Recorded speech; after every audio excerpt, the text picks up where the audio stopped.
আসসালামু আলাইকুম।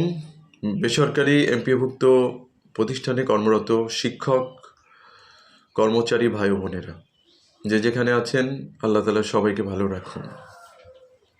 আজকে আমরা বিভিন্ন পত্রপত্রিকায় যে বিষয়টা দেখছি যে আমাদের স্কুল কলেজের ম্যানেজিং কমিটি ও গভর্নিং বডির যে সভাপতির যে যোগ্যতা নির্ধারণ করা হচ্ছে, সেটা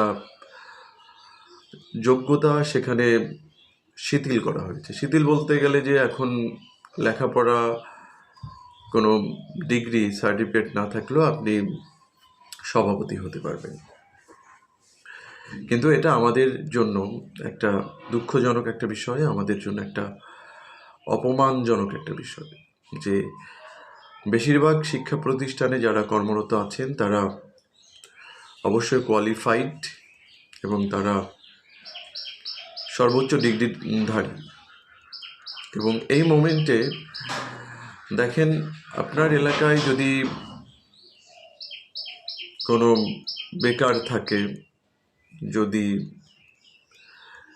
সে বিভিন্ন ক্রাইমের সাথে জড়িত হয় এবং কিছুদিন পরে ধরেন সে বিদেশে গেল, প্রচুর অর্থবিত্তের মালিক হলো এবং তার অর্থবৃত্তকে টিকে রাখার জন্য কোনো সে রাজনীতিক সার্টিফিকেট নিল এবং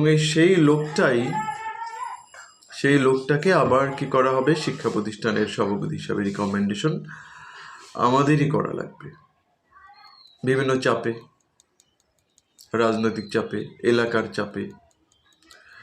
এবং এনারা এসে প্রতিষ্ঠানের যে বিষয়টা আমরা বারবার বলছিলাম যে দুর্নীতি, সেই দুর্নীতির যে নিয়োগ বাণিজ্যের দুর্নীতিটা আবার শুরু হবে এবং রমরমা বাণিজ্য শুরু হবে এবং তারা শিক্ষকদের ন্যূনতম সম্মান দিবেন না। উপরন্তু তাদের মতো লোকগুলোকে আমাদেরকে স্যার বলতে হবে। মানে আমরা তো সামান্য বেতন পাই, সম্মানের জোরে বেঁচে আছি, সেই সম্মানটুকু এবার হয়তো আর থাকবে না। তো এইভাবে আমরা যদি একটা দেশের শিক্ষা ব্যবস্থার, যেখানে স্কুল কলেজ মাদ্রাসার শিক্ষা প্রতিষ্ঠানগুলোর যে সভাপতি, গভর্নিং বডির সভাপতি, যদি একজন অশিক্ষিত মূর্খ লোককে যদি আমরা সভাপতি নিয়োগ দেই, তার দ্বারা একটা স্কুল কিভাবে পরিচালিত হবে সেটা প্রশ্ন থেকে যায়। এবং আপনারা দেখবেন যে বিগত বছরগুলোতে আমরা প্রায় দেখতাম